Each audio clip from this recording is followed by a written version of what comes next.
Focus कर लो इसको थोड़ा, यार वहाँ फोकस कर लो भाई जान, इसको थोड़ा फोकस करोगे ना क्लियर हो जाएगा रिजल्ट। उंगली मारो थैंक यू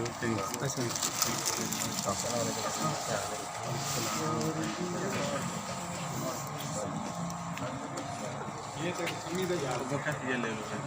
अंकल ने आपके लिए, एक्चुअली है तो आपके लिए।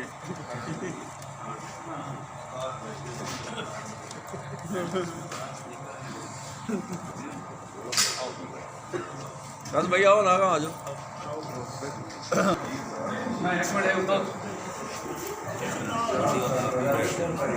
हाँ वही मैं कह रहा हूँ ना,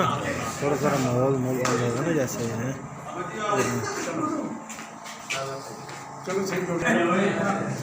नहीं करेगा वो बात शूज इधर रख देगा।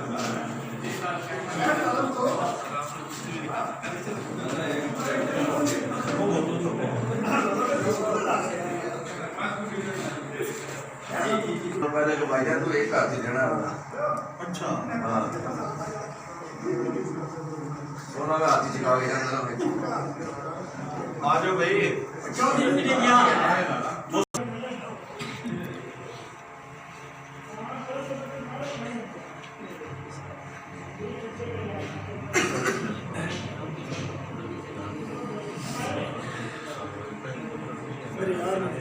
आगे फिर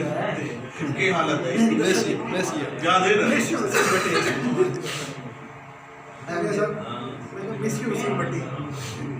एमजेबी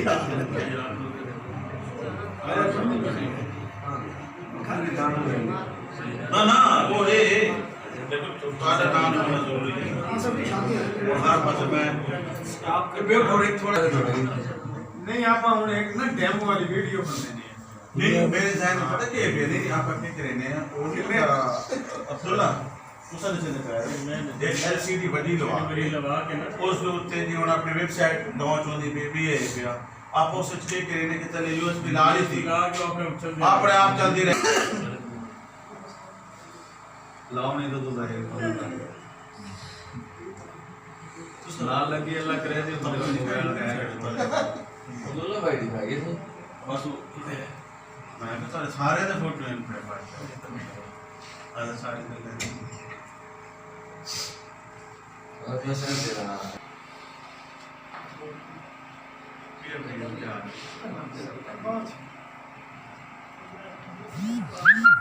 वीडियो वीडियो कर दी भैया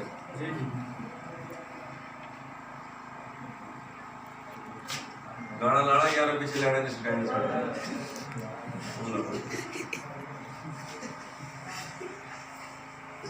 आजा बॉमी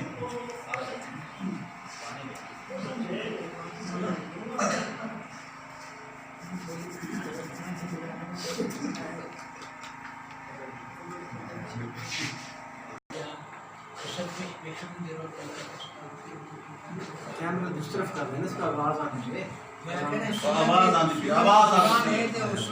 आनी सुनो ना आवाज आनी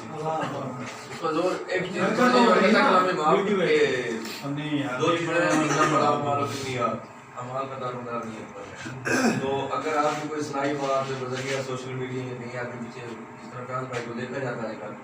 अगर इस तरह किसी के पास पहुंच जाती है उसका फायदा नुकसान नहीं लिहाजा आप कह सकते हैं बहुत सारे उलमा कराम सजाया रात है जनाब सही सही आ सारी शेर सुना रहा शेर चलो भाई वो शेर साथ नहीं आ मेरे ज़हन में कई दफे सूरत ही आती है जो अच्छा यार कॉल चेंज हो गया एक मिनट सॉरी सॉरी कौन सा वो इस दी और देना वो अनम नशरा अच्छा चलो क्या सुना दो बात है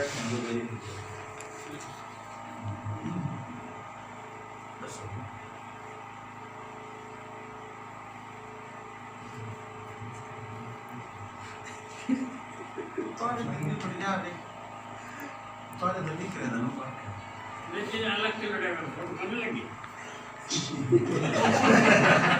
मैंने ये लाइक करी तो नहीं मिला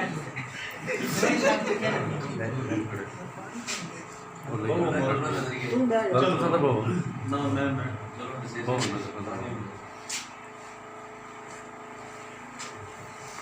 मेरे भाई कैमरा साइड पर कर लिया और तुम